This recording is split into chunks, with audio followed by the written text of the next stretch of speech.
You want to hear something that's going to blow your mind? $1 million in profit from less than 6,000 Instagram followers. What I want to walk you through is a story of a business owner that I just recently met doing those exact numbers from a tiny audience and what you can use from those strategies for yourself to get started making big money, even if you have a small audience. I had the most insane thing happen last night, and it has had me at a loss for words. I was actually at a loss for words, like speechless, befuddled, bewildered. And I was like, what is going on? And it took a concept that I kind of believe in, and I've made some moves around it.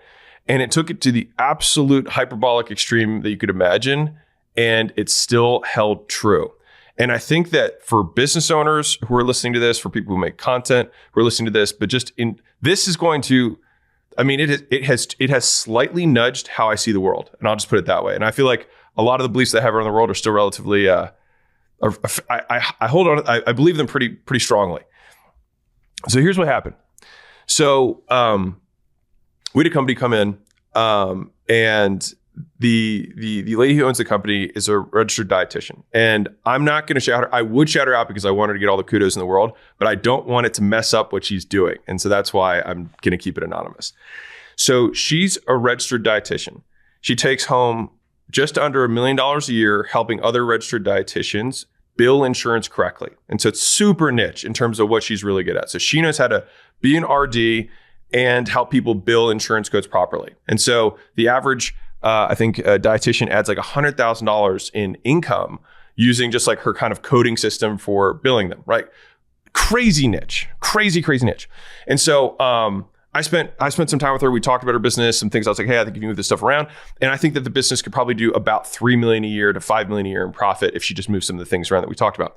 And so I was like, cool, this is great. And so we had dinner, and I was like, hey, let me see your Instagram. So I just wanted to pull it up because I was going to make a point about something, because I assumed that she had, like, I wanted to see what kind of content she had. I assumed that she had at least a relatively large following. I honestly hadn't looked. Shame on me. And this is what happens. I pull it up.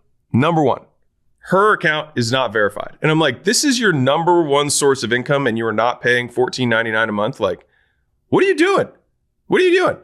And after yelling at her for that, I was drawn to the next natural, absolutely unbelievable thing that I'm going to say to you. She had 5,800 followers. Her average post got 19 likes and like one comment. And 100% of her acquisition came from her organic Instagram with just under 6,000 followers. I pulled up her account stats because I was losing my mind seeing the amount of sales that she was making off of this account.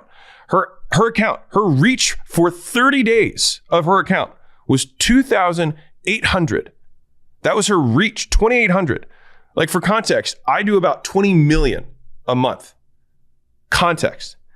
And I was like, what is happening right now? Like, what is going on? How is this possible? And so she's doing 10 plus sales a day at a low ticket price and doing 3-ish sales a week at a higher ticket price.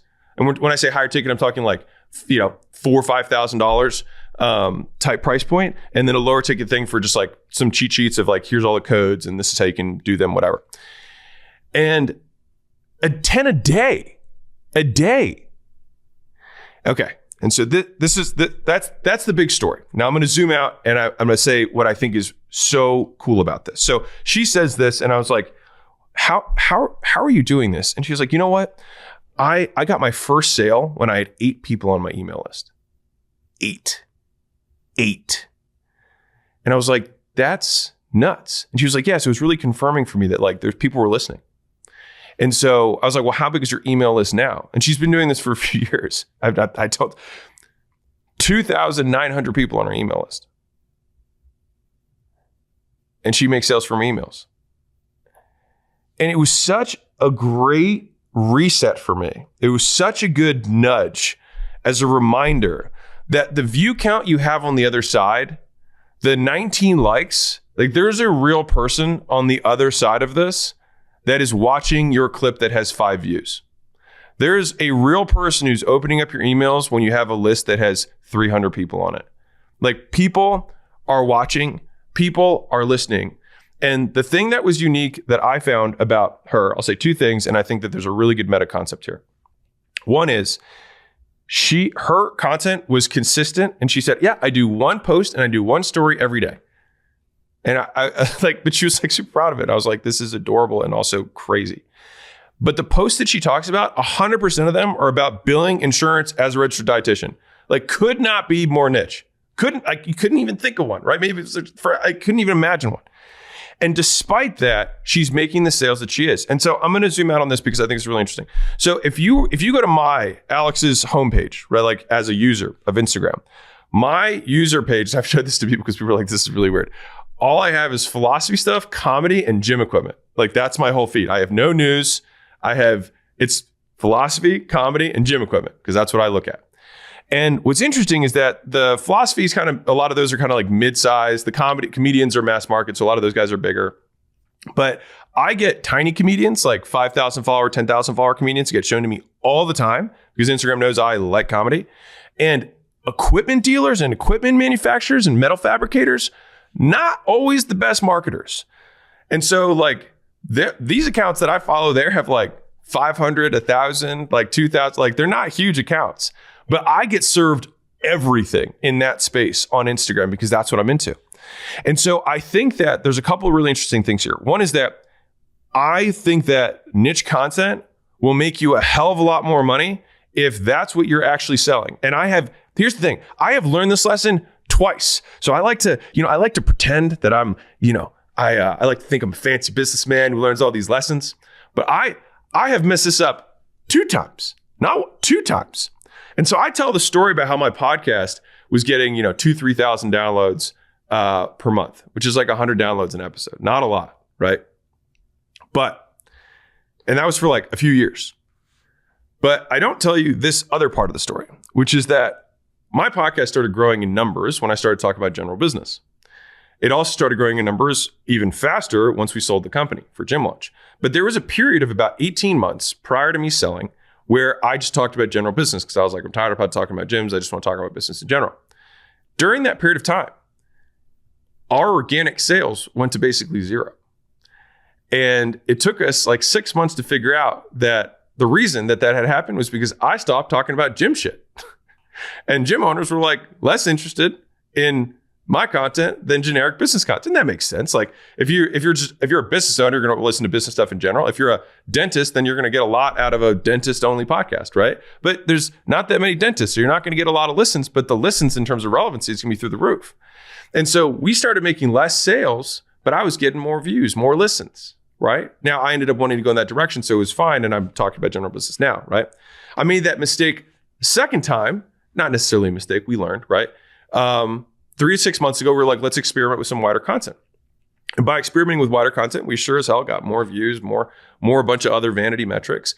But the number of business owners that was watching, and the way I measured that was our CPMs on our videos on YouTube, the amount of people who opt in at acquisition.com, people who buy our books, all of those metrics were actually down despite our views being up. And so this little story that I have of the dinner that I had last night blew me away because it just showed how much you can really make if you have a diehard audience that doesn't need to be big. Less than 6,000 followers. Her account reaches less than 2,800 accounts per month, and she's taking home almost $1 million a year. That's income, not revenue. I'm just talking profit. And right now, if she just makes the couple of obvious changes that she could make, she'll probably make somewhere in the $3 to $5 million a year range. Income. And if you're looking to make your first dollar online or monetize your audience, no matter what the size is, Skool.com/games is the easiest way that I know how to do it. I take a call once a week inside of that community to answer questions for people who are getting started. I have a step-by-step course that lays out what exactly to do to make your first dollar online. And once a month, I drop 8 hours of training from the top 10 community business owners, showing exactly what they're doing to scale their communities today. Skool.com/games. You can start for free.